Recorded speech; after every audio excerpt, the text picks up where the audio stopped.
It's Sky247.net presents not just cricket. We've got Niall O'Brien, Deep Dasgupta in the house. Well, clearly the night belonged to the color pink as the Rajasthan Royals were just too royal for the Nawabs of Lucknow. And of course, there's plenty to talk about, especially from the bowling department of Rajasthan, where you had Trent bowled in that very first over and then you had Prasidh Krishna. But one man who stood out is the kid on the block on his debut, Kuldeep Sen. Gentlemen, the platform is all yours because there's so much to talk about this man and how stunning he has been in the first match tonight. Deep, you go first. Listen, phenomenal. I haven't seen much of him, but I was sitting with a friend of mine, Rohan, and he saw him in the last Syed Mushtaq Ali Trophy, and he's like, "You got to watch this kid." And obviously, he's got pace. That's what the first thing he told me was he's quick, and obviously obviously he's quick. But that composure in that last over, he's bowling against one of the top batters in world cricket in this format. Somebody who's a regular member of the World Cup winning, Australian side, and the first three, forget whatever happened in the last two balls, but the first 2-3 balls were crucial, right? And he was spot on there. That just tells you that he's got a lot of talent, yes, but he's also got the temperament to bowl those tough overs. He's strong enough mentally. He's got strong nerves. So yeah, again, going back to that, talent and 10 teams and all. Listen, had this not been a 10-team tournament, chances are we wouldn't have seen talents like Ayush Badoni and Kuldeep Sen and all these guys. So I'm so glad that BCCI chose to have this 10-team tournament, which is a big platform for all these guys. More talent and more the better. Indeed, quite the platform for sure. And we keep talking about how big a platform this is, the Indian T20 League for youngsters. But Niall, just for this youngster, getting a wicket in his debut and then getting the last over and the pressure that he was in, because Marcus Stoinis looked like he was running away with the match. But there he comes in and controls the match and gets back in the favour of the Royals. Yeah, and it shows the confidence the captain and the management have in a young bowler. They could easily have bowled him maybe a couple of hours before to try to spare his blushes. But they knew exactly what they're doing. The captain said, yes, no, we're going to bowl Chahal with 3 overs to go. We're going to keep the youngster from the last over. He had plenty of runs to play with, yes, but still, 1 for 35 on his debut. You couldn't have wished for better figures, really. Marvellous display. Raw pace, fit, athletic, strong. And he's got some good people around him there to work with, the likes of Trent Bolt. I'm sure will be a constant source of information and someone who will give the youngster a bit of guidance. So, hats off to the kid. And I know, Rajasthan have scouted well, and they do scout well. They are one of the best franchises in that competition for scouting up-and-coming talent. And I'm led to believe, they wouldn't give me this kid's name, but they've got someone they found from tape ball cricket that's bowling 150 Ks. And has never played with a hard ball before about 3 or 4 months ago. So I'm scouring the net. I'm on a flight to Nagpur tomorrow to the Academy of Rajasthan to try and see who this new up-and-coming star is. But they've got a star right there. They've got a star right there. But let's talk about the star who, never shies away from his stardom, and he just comes on the pitch to show exactly why he's such a big star, which is Trent Bolt. And you have to feel for KL Rahul, because he's probably faced 2 of the best deliveries in this Indian T20 League, one by Shami and the other this one by Trent Bolt. Yeah, I guess as an opener, you've got to do that. You've got to do that, and you've got to get one of those every now and then.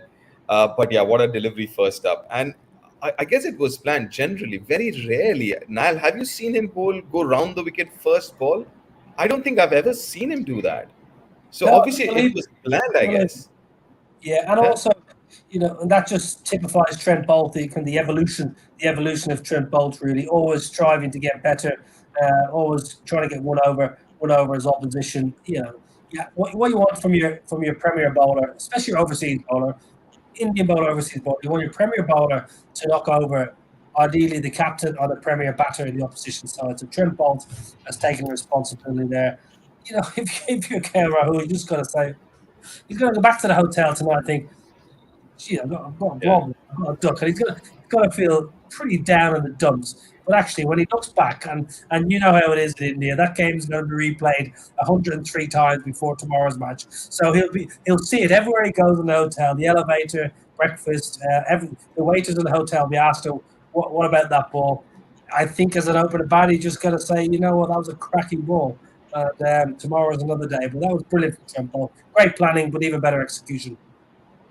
That's true. But on Lucknow's end, I think they had some really funky choices in their batting order tonight, where on number 3, you've got Gautam Ford holder, and then Marcus Stoinis was opening in the big bash. He comes in so late. So what could he have done? Like, I mean, of course, he was there performing, but that was just very late in the game. Deep? I didn't understand that, to be very honest. I have no clue. Maybe the idea of getting someone like Gotham up at number 3 just to go there and get bowled out of his lengths and try and put some pressure back on the opposition, because Gotham has this reputation of striking very high. But then, having said that, why do you need it? I mean, Stoinis, forget being in Australia, but Stoinis has been opening for Delhi as well, right? He's opened for Delhi in last season or maybe the year before that, and he's done exceedingly well opening the innings for Delhi. So it's not that he hasn't opened in this tournament. So I was a little surprised that Gotham came in, then Jason Holder came in at 4. Beyond me, I can understand Deepak Huda, who's more of a middle over batter, so you want to protect him. But then you've got Stoinis. But then, I guess they had kind of his role. Stoinis' role is to finish off games, and they don't want to kind of complicate that situation. Maybe that's the reason. But going forward, I don't see that's going to be their batting lineup. And we are talking about a pass score here. We are not talking about a 200-run chase, right? So I was a little surprised that they did what they did. Yeah, Lucknow have definitely got some homework to do then. Yeah, they've got homework to do. They have played pretty well in the tournament so far, but it is a little bit strange. It's not really Andy Flower's mantra to kind of chop and change that much. Cut us all a little bit on the hook, on the hop really. So, if Stoinis is going to be the finisher, that's fine. They will have relayed that information to him, but he was just left with too much to do really. Didn't like even Quinton didn't get going, never really got going, but slowly. But Jason Holder at 4, it was a strange ploy, and definitely backfired tonight. My concern is this. Sorry, Ridhima, is if this is going to be his role, Stoinis' role, then I don't see any changes in that batting lineup. Then who's going to bat at 3? Who's batting at 4? Right. I mean, I can understand you get a good start. Openers are out there till the 6th, 7th over. Then it's fine, and then you follow Deepak Huda at 3 and Ayush Badoni and all that. But generally, this can't be your normal batting order, right? If Stoinis is been given that role, so that's where I think they've got to sort this out. Yeah. Let's take a look at the match summary once. Let's look at the numbers, how that dictated the match tonight. All right, here we go. Delhi versus Kolkata. That was match 19 that we had. And then you got Rajasthan, Lucknow. All right, Shimran Hetmyer. Well, that man, 59 of 36. I don't think Krunal Pandey is going to get some sleep tonight. Oh, yes.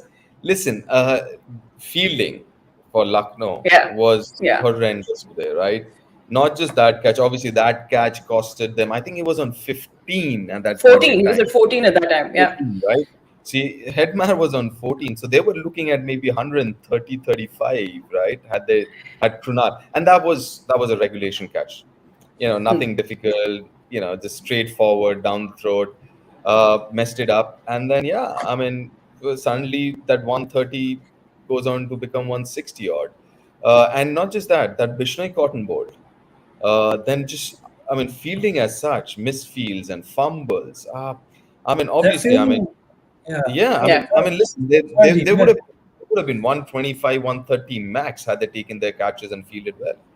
Their fielding all tournament has been way below par. The couple of games I watched them live, they were diving over balls in the outfield. You know, there was one game, I think, when Chamira, you know, it bounced on the second. Every cricketer knows the ball bounces on the second bounce when you're deep.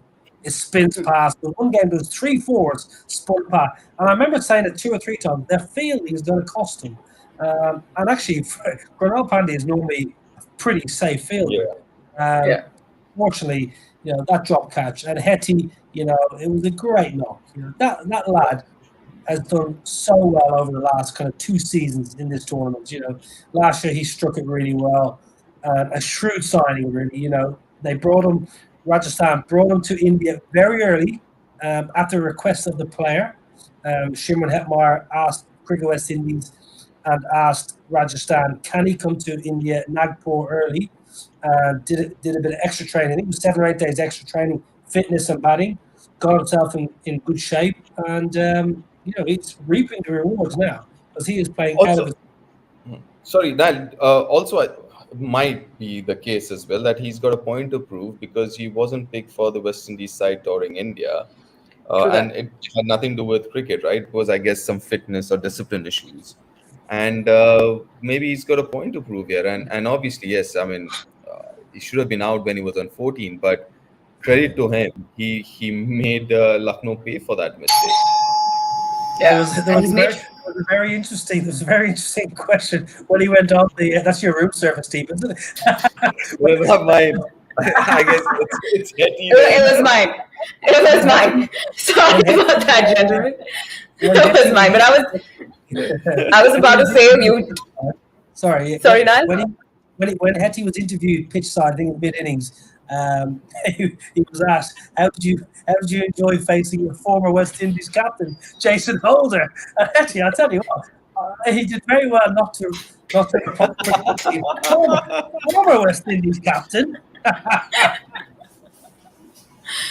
All right. Well, you know, I just have to say one thing that, well, you know, you did make a point that now that most cricketers would know what to do out there when, you know, Pranal Pandya missed that catch. But I have to give my compliments to Mohammad Kaif and commentary, because non-cricketers like me totally understood what he could have done, because he was so good by explaining how he could have used his fingers. So, Deep, if you could just transfer that compliment there. But having said that, well, yeah. Yeah, no, go on. I'll do that. Now, having said that, now while Twitter is buzzing with a lot that has happened tonight, I think one thing that really caught fire, apart from the way R. Ashwin played today, was the fact that he decided to go retire out. Now, this has definitely, you know, it's stirred a debate. Now, the debate is whether it's fair and is it ethical. And I would like to actually bring upon this debate right here, Deep. Fair, ethical, unethical? I think it's fair. I think I've been advocating for something like this for a while now. But having said that, it's also kind of, at least it comes across as disrespectful as well, right? So you've got to be very, very sure that you've got a process in place. And you've had this conversation with everyone in that camp and saying, listen, if such a situation happens and occurs, then this is how we're going to go about it. And you've got to get everyone on the same page and buy into that concept. Because on the look of it, it is quite disrespectful, right? You're saying, you know what, you're not good enough, come out. You know, so it is on the face of it. But in that dressing room, if you've had that conversation before and the players have bought into that idea, then it's not. Maybe for the world it is, but at least in that dressing room, it's not. So as an idea, as a strategy, I'm all for it. But I also think that conversation needs to happen before something like this happens or this decision is taken. And I'm sure the dressing room, the Rajasthan dressing room would have spoken about it. They should have at least, because we're talking about Ashwin as well. Like I said, it may look as disrespectful, but if you've had that conversation before and it was part of the plan, then it's fair. I think it's something that needs to happen more often. Because, end of the day, every ball counts. In a 20-over format, every ball counts. Every ball is an event. Yeah, no, for sure. I mean, the fact that, he's the first man to do that in the IPL, in the Indian T20 league. So now, like Deep said, that if that conversation has happened as a part of strategy, it should be used. Do you see it happening more often now? Yeah, I do. You know what I would have loved if Josh Butler was captain of Rajasthan and he was the one that withdrew Ravi Ashwin. That would have just been absolutely just the icing on the cake, just for a bit of historical value. No, in all seriousness, I've no problem with it, and I think Deep is spot on. As long pre-tournament, right, guys, a situation may come up. It might be the first game. It might be the final. It's nothing personal. If you're battling, you need to get someone out there who can hit one out of the ropes.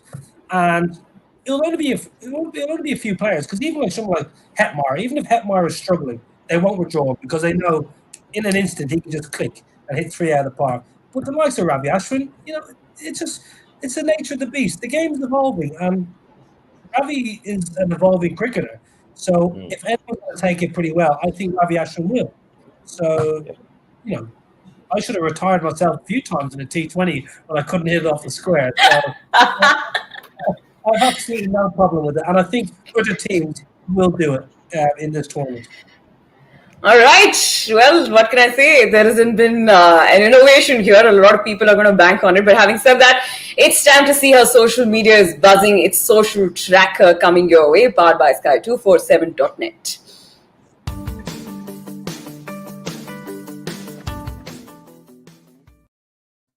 All right, one of my favorite commentators, Ian Bishop, has tweeted. He said, Ashwin retired out is fascinating T20 tactics. T20 is causing us to rethink the way we conceive the game of in the 21st century.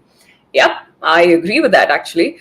All right, some more tweets that happened around this. But, Deepal, of course, we got here another one. We've got, is the Delhi capital saying, Ye hai wahi Kuldeep in Nai Delhi. All right, we're definitely going to talk about it, because I thought that in the first game it was quite the night of the exes performing in front of each other. Now we have Crick Tracker saying Umesh Yadav and Kuldeep Yadav are leading wicket takers in IPL 2022 so far. All right, here we have Rajasthan Royals saying lightning doesn't strike twice at one place, and then later on they had actually striked this and said Bolt does.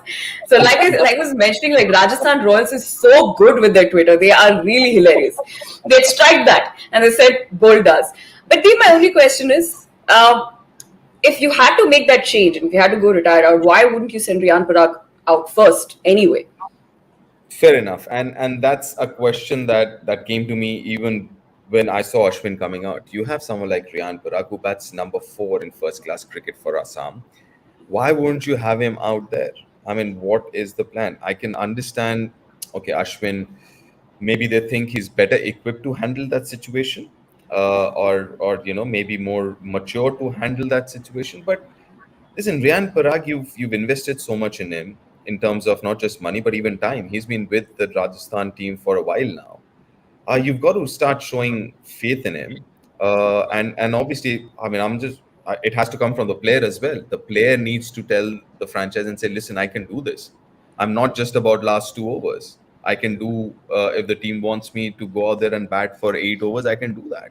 And listen, he's not a one-day specialist, a white ball specialist. He plays first-class cricket, and that too at number 4. So I would expect him to have all the skill set to manage things like that. And he's a young and upcoming cricketer. These are the situations that can make him a hero.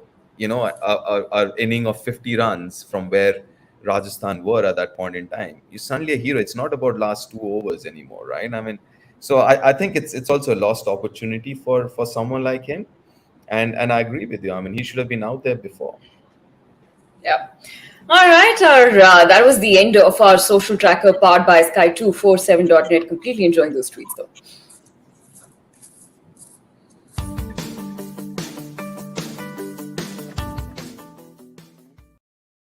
All right, with that, let's shift gears to the first game that we had in the day. And Deep, I don't want to do this, but I have a lot of pressure to say this to you. Go on. Okay. Your Mishti Doi was a little khatta today. Yeah, fair enough.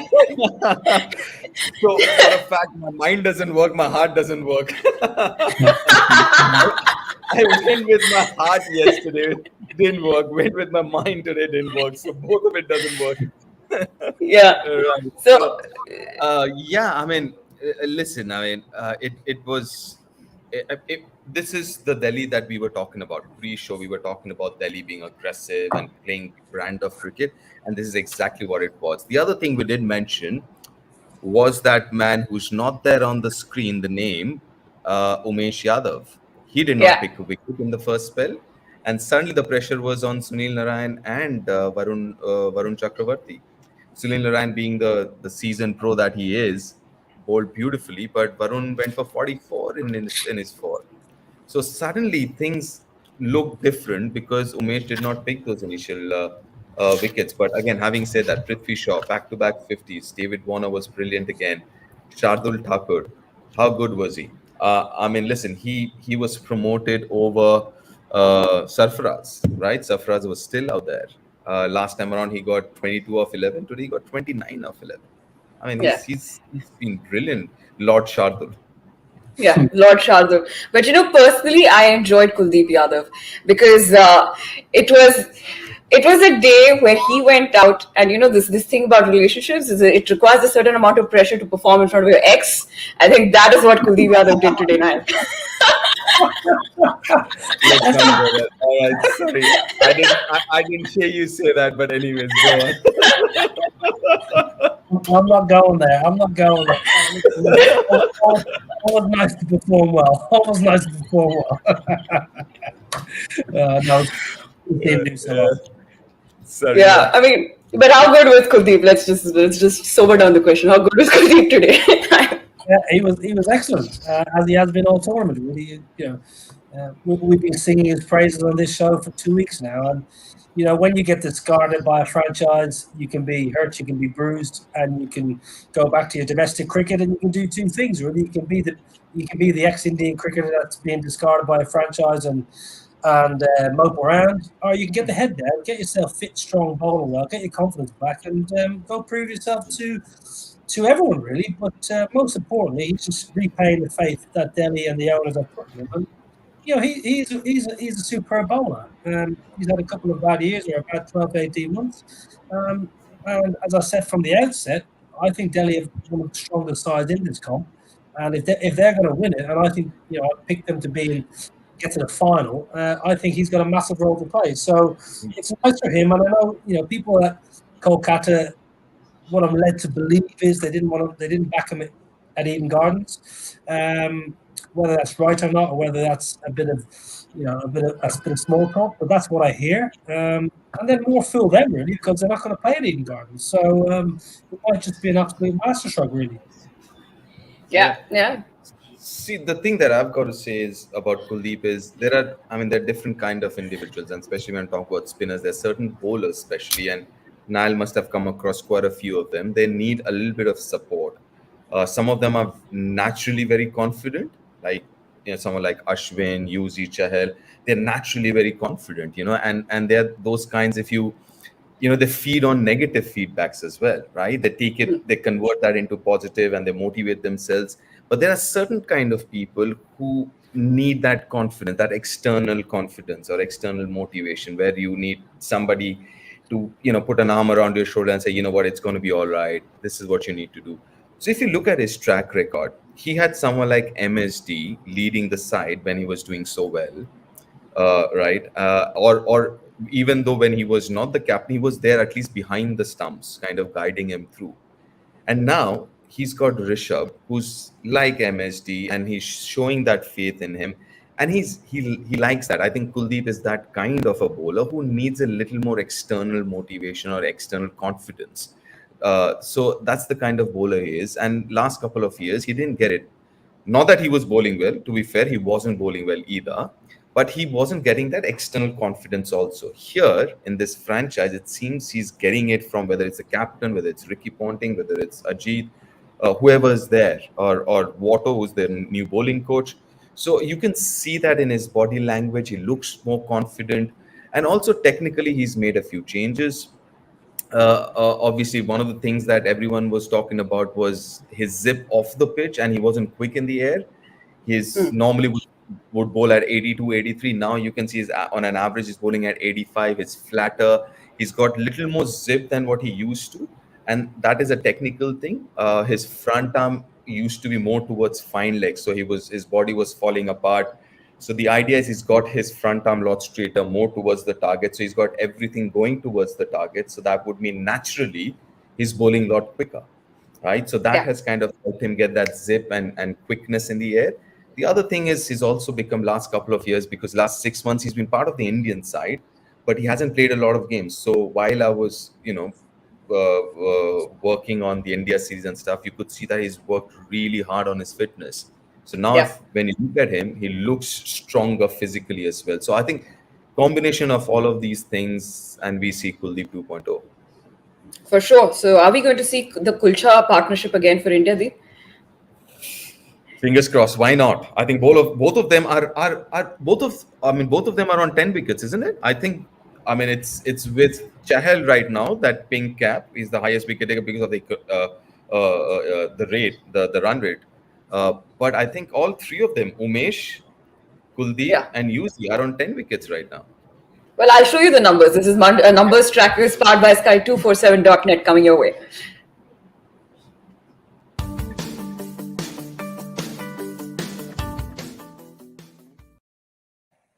Okay, let's see what the numbers stands like in the Indian T20 League. We're taking a look at the points table where Rajasthan is on top. Right behind is Kolkata, then Gujarat, Bangalore, Lucknow, Delhi. Right at the bottom are the two teams that we're not very used to seeing at the bottom. But, well, it's a new season and new things happen here, Mumbai and Chennai.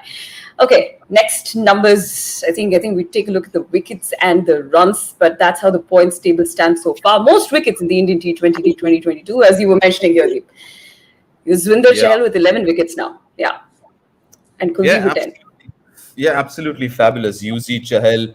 Well, I mean, he was kind of there, not there in the last 6 odd months. And he's doing well. Sorry, something's wrong with my camera. Sorry about that. But yeah, I mean, and it's just good to see that UZ Chahal is back, Kuldeep is back, Umesh is back. I mean, these three names, I mean, weren't doing the rounds regularly last few years. So it's just amazing. It's been a year of comebacks, so to say. It indeed has. Kuldeep Yadav and Yuzvinder Chahal, quite the two to watch out for. Most runs that we can see. Joss Butler didn't have quite the outing today, but he's on top, 218 runs, and followed by Quinton de Kock, 188. Then is Shubman Gill, Ishan Kishan, and Shimron Hetmyer, who was, of course, stunning today. Hetmyer from the Rajasthans. All right. With that, that's the end of the numbers tracker powered by Sky247.net.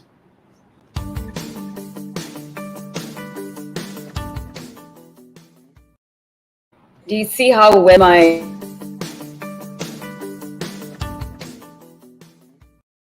say that? Do you see how quick my pause game has become? But clearly not. Okay, a lot of work to do, but talking about work to be done is the match that we have in our hands tomorrow.